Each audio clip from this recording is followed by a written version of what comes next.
Hello বন্ধুরা, আজকে দুপুরে রান্না হয়ে গেছে।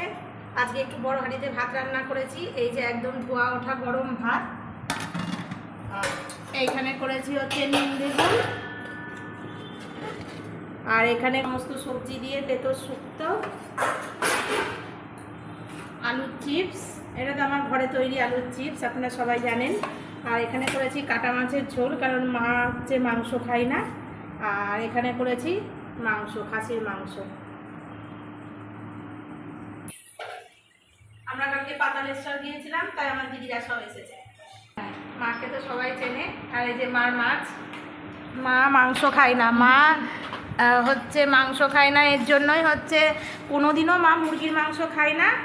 আর খাসির মাংস বাবা মারা যাওয়ার পর থেকে মা আর খায় না, মা মাছ খায়।